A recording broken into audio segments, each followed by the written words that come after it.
I don't know, like strawberries sometimes, or currant. Currants are also a berry. And cassis, or herbaceous, kind of descriptors, okay? Herbaceous, we would think kind of taste, we have kind of a taste of herbs in there, all right, or spices. And bell pepper, we know, is green pepper here in Taiwan, but you can see a lot of bell peppers. The yellow and the red bell peppers have a slightly different taste than the green bell peppers. Okay, and that's what maybe we can find in Cabernet Sauvignons. And toasty oak aromas and flavors, okay? So a lot of times these wines are stored and aged in oak barrels. And some of those barrels have been not toasted, but they've been fired. They're put in the fire so that they have, gives it a little bit more oak flavor, kind of a burnt oak aroma or smell, right? So this variety, the Cabernet Sauvignon, is California's most widely planted red wine grape. And it's a tough-skinned, late-maturing variety that is more impervious to rain or damage and disease, okay? And we know that impervious means able to stand up to, or something doesn't harm it. Things don't harm it, let's say.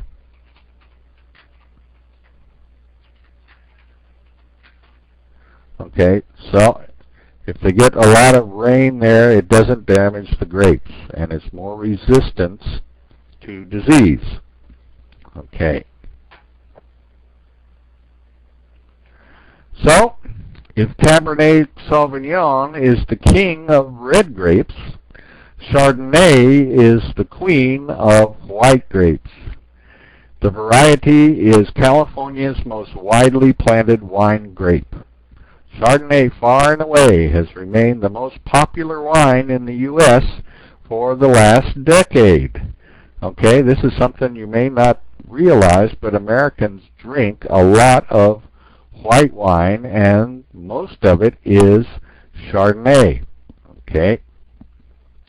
The wine's usual descriptors are they have a taste of green apple or fig and citrus flavors, and they have a complex aroma and high acidity for a crisp wine. Okay, we talked about crisp wines last week in Bordeaux.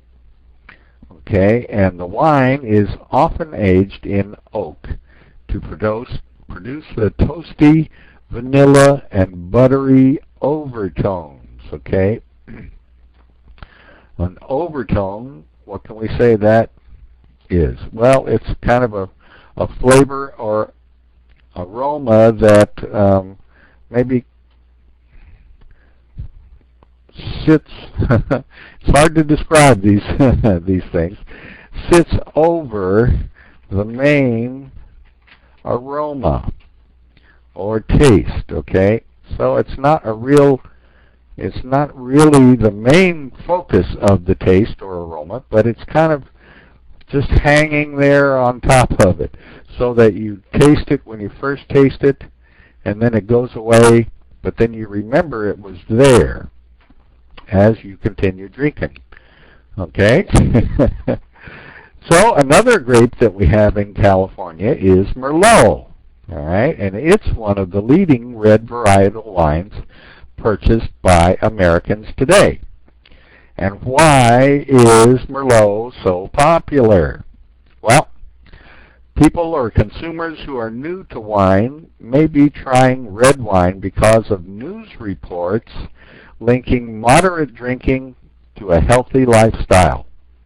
Okay, and Merlot may be the choice because of the soft character that is appealing to new and regular wine drinkers. Okay, so historically, vintners or winemakers have used Merlot as a blending grape to soften the wine, usually with Cabernet Sauvignon. Merlot is now primarily popular as a varietal wine. Okay, so Merlot is not as tannic as our Cabernet Sauvignon, so it used to be just blended, a little bit blended with Cabernet Sauvignon, so it's not so dry. It's not so harsh and tannic. But now people are drinking Merlot, which is a wine that's made up mostly of those grapes, because of the health benefits. I don't know if you've heard about these health benefits, but they say drinking a little glass of wine every day will help your heart and stuff, and other organs in your body, and it will be healthy for you. Okay, so we see here that we have a word here, moderate. Okay, we saw how before the fog moderated the temperatures in the valley. All right, now we have the same word used as an adjective, moderate drinking, which is what? Not over drinking. Or what? Well,